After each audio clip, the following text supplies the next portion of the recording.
एक लोकप्रियता के आधार पर कन्हैया कुमार को कांग्रेस ने बिहार में उतार दिया। अब सवाल है कि क्या यह सही निर्णय साबित होगा या फिर एक बार फिर कन्हैया कुमार की वजह से कांग्रेस को अपनी नाक कटानी पड़ेगी।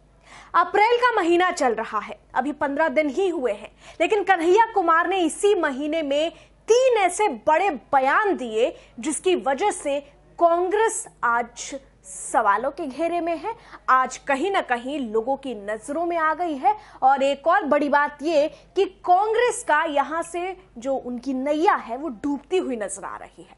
हम आज उन तीनों बयानों का जिक्र करेंगे और इस रिपोर्ट में आपको उसके साथ कांग्रेस पर होने वाले असर के बारे में बताएंगे कि कन्हैया कुमार के उस बयानों के आधार पर किस तरीके से बिहार के अंदर कांग्रेस पर बुरा असर पड़ेगा। हम ये भी बताएंगे कि कन्हैया कुमार ने आखिर इस चुनाव को कितना सीरियस लिया है और इसके अलावा इससे बीजेपी को क्या बड़ा फायदा हो सकता है वो हम आपको बताएंगे। लेकिन खबर की शुरुआत करें उससे पहले आप सभी दर्शकों का स्वागत है HCN न्यूज में। मैं हूं आपके साथ रंजना उपाध्याय। अब रिपोर्ट की शुरुआत करें उससे पहले आपसे मेरा सवाल है कि क्या लोकप्रियता के पीछे राजनीतिक पार्टियां अपनी विसात खोती जा रही है? इसका जवाब जरूर दीजिएगा। चलिए आगे बढ़ते हैं। कन्हैया कुमार ने बीते दिनों यानी 11 अप्रैल को अपने एक इंटरव्यू के दौरान आरएसएस और इसके अलावा नरेंद्र मोदी पर एक बड़ा बयान दिया। यहां कन्हैया कुमार ने पीएम मोदी और आरएसएस के खिलाफ आपत्तिजनक टिप्पणियां कर दी। कन्हैया कुमार ने कहा कि पीएम मोदी संघी है और आरएसएस आतंकवादी है यानी देश विरोधी है। और इसके बीच एंकर बार बार उनसे कहती रही कि आप संघी ऐसे कह रहे हैं जैसे कोई ये गाली है। यहाँ कन्हैया कहते हैं कि संघी होना एक गाली है। यहाँ एंकर फिर से उन्हें टोकती हुई नजर आई और उन्होंने कहा कि कन्हैया कुमार जो आप ये बयान दे रहे हैं क्या आप इसकी जिम्मेदारी खुद लेते हैं? इस पर भी कन्हैया कुमार ने काफी कॉन्फिडेंस से कहा कि हाँ, इसकी जिम्मेदारी मैं खुद लेता हूं और मैं बहुत जिम्मेदारी से इसकी बात कह रहा हूं। ऐसे में जब चुनाव आने वाले हैं, जब बिहार में चुनाव है और शायद ये कांग्रेस बेहतर तरीके से जानती है कि कन्हैया का ये बयान पार्टी को मुश्किल में डाल सकता है। और कारण है कि कांग्रेस के लिए इस बार के चुनावों में सबसे बड़ी उम्मीद बीजेपी के एंटी इनकम्बेंसी वाले वोट से है। आपको बता दें कि ऐसा राजनीतिक आकलन है कि बीजेपी को सवर्णों का वोट जाता है। ऐसे में यहाँ पे अगर कोई सवर्ण है जो बीजेपी से नाराज है या फिर बीजेपी को पसंद नहीं करता तो ये डायरेक्टली कहीं ना कहीं वो कांग्रेस की तरफ रुख करता है। क्योंकि अन्य जो विपक्षी पार्टियां हैं उनका जो एजेंडा है या फिर उनकी जो एक राजनीतिक विसात है वो अन्य जातियों की तरफ जाती है, जो एक तरीके से उनकी पॉलिटिकल आइडियोलॉजी भी है, जहां उनका कहना है और स्पष्ट ये कहते भी हैं कि जो पिछड़ा जाती हैं या फिर अति पिछड़ा जाती हैं उनके साथ अन्याय नहीं होने देंगे और कहीं ना कहीं एक आइडियोलॉजी है।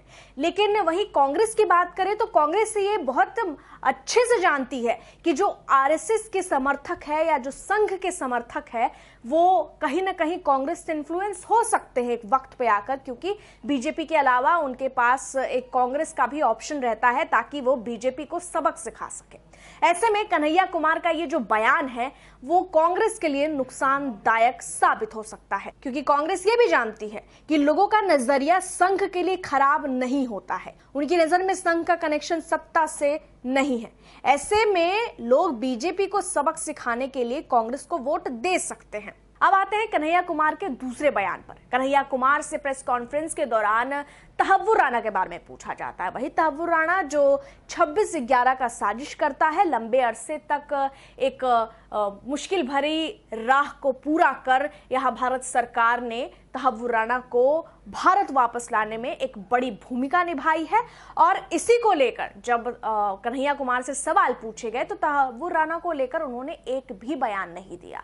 इस बीच उन्होंने केंद्रीय गृह मंत्री अमित शाह पर टिप्पणी की। उन्होंने बीजेपी पर आरोप लगाया कि बीजेपी ऐसे मुद्दों को लेकर आती है ताकि जनता का मन भटका सके या ध्यान भटका सके। ऐसे में केंद्रीय गृह मंत्री अमित शाह को लेकर जब पत्रकार की तरफ से सवाल आए कि गृह मंत्री ने कहा है कि ये मोदी सरकार की एक बड़ी उपलब्धि है, ऐसे में यहाँ कन्हैया कुमार एक अलग भाषा का परिचय देते हुए कहते हैं कि अमित शाह उन्हें शर्म आनी चाहिए, और इसके अलावा यहाँ वो कहते हैं कि वो झूठे हैं। आपको बता दें कि तहव्वुर राणा इस देश के लिए हमेशा एक दुश्मन था, देश के लिए बहुत बड़ा आरोपी है जिसे सजा मिलनी चाहिए। ये वही है जिसने सैकड़ों जान ले ली।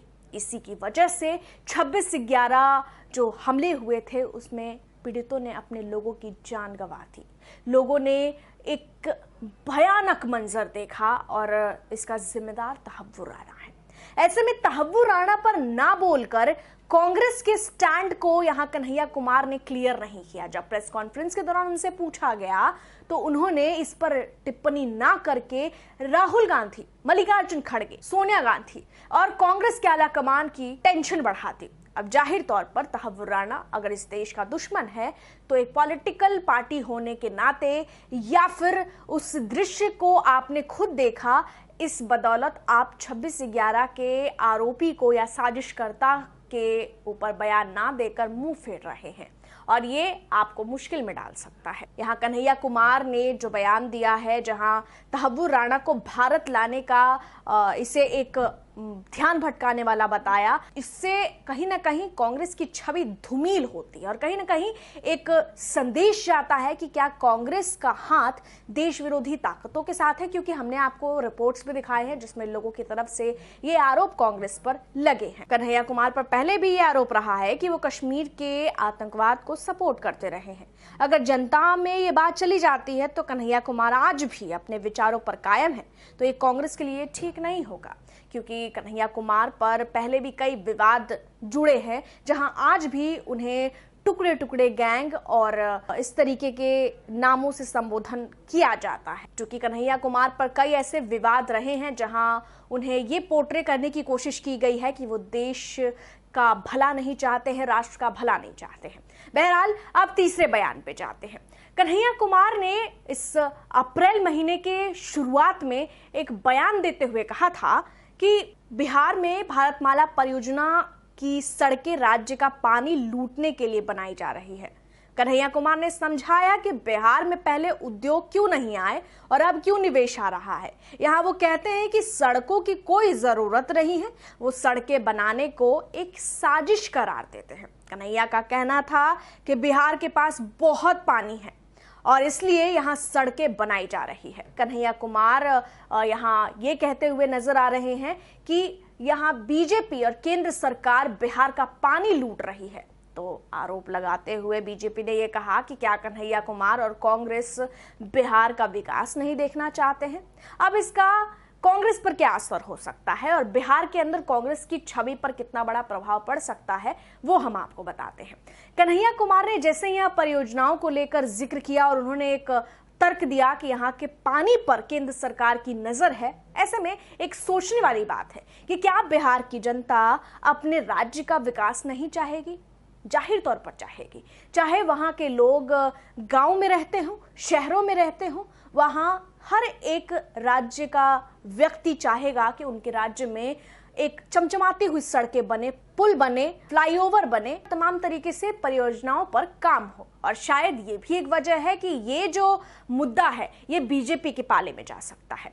यहाँ कन्हैया कुमार ने कह तो दिया कि भाई पानी यहाँ लूटा जा रहा है, ये जो परियोजना है वो जनता के हक में नहीं है, लेकिन सोचने वाली बात ये है कि क्या वहाँ की जनता पानी को लेकर जो तर्क दिया गया है कन्हैया कुमार की तरफ से उसे मानेगी? क्या ये तर्क वाली बात है या तर्कहीन बात है? ये भी कांग्रेस के लिए एक टेंशन वाली बात है। जाहिर तौर पर यहाँ सड़कें बनने से आज देश भर में काम करने वाले बिहारी मजदूर बसों के जरिए 8 से 10 घंटे में दिल्ली जैसे शहरों में पहुंच पाते हैं या बड़े महानगरों में पहुंच पाते हैं, और इन सड़कों के निर्माण होने से लाखों कामगारों को रोजगार मिलता है। और सड़क निर्माण से लेकर उनके रख रखाव, होटल, ढाबे, पेट्रोल पंप आदि पर हजारों लोगों को काम मिला है। यानी कुल मिलाकर सड़क बनने से सिर्फ और सिर्फ लंबी दूरी कम नहीं हो जाती, लोगों को उद्योग भी मिल रहे हैं और उसी आधार पर विकास हो रहा है।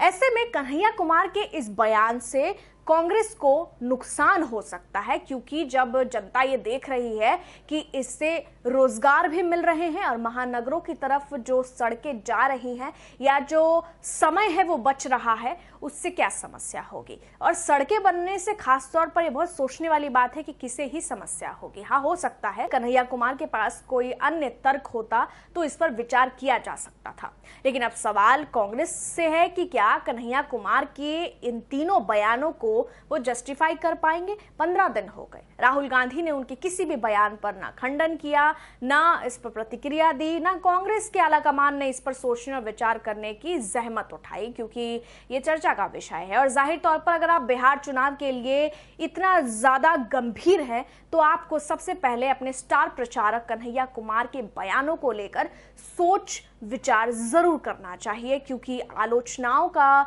जो दौर है वो कभी खत्म नहीं होता। लेकिन इस आलोचनाओं का असर अगर आपके चुनावी परिणाम पे आएगा तो शायद आपकी तरफ से ये भी आ सकता है कि ईवीएम में खराबी थी। बहरहाल ये सोचने विचारने की बात है, और यहीं से ये बात जो 3 बयान यहाँ कन्हैया कुमार के हमने आपको बताए और इसके असर के बारे में हमने आपसे जिक्र किया, इससे सीधा सीधा फायदा बीजेपी को हो सकता है, क्योंकि बीजेपी पिछले 4 महीनों से लगातार बिहार के अंदर काम कर रही है। बिहार दिवस के बाद और ज्यादा एक्टिव हो गई है। केंद्रीय गृह मंत्री अमित शाह ने गोपालगंज से बिहार चुनाव की शुरुआत कर दी थी। कई परियोजनाओं पे पहले से ही एनडीए सरकार बिहार में काम कर रही है, प्रचार प्रसार जोरों पर है। ऐसे में मुश्किलें यहां राहुल गांधी को, मल्लिकार्जुन खड़गे को, कांग्रेस के आलाकमान को हो सकती है। इसीलिए अगर अभी नकेल नहीं कसी गई तो बिहार चुनाव भी उनके हाथ से जा सकता है, जैसे पहले दिल्ली, हरियाणा, महाराष्ट्र और तमाम राज्य उनके हाथ से निकले हैं। बहरहाल इस पूरी खबर में इतना ही, लेकिन आप कन्हैया कुमार को लेकर क्या राय रखते हैं? इन तीनों बयानों को लेकर आपको क्या लगता है कि क्या कांग्रेस पर और ज्यादा असर पड़ेगा? वो भी आप यहां सुझाव दे सकते हैं, अपनी राय रख सकते हैं। फिलहाल के लिए इतना ही। देखते रहिए HC न्यूज। मैं आपके साथ रंजना उपाध्याय। धन्यवाद।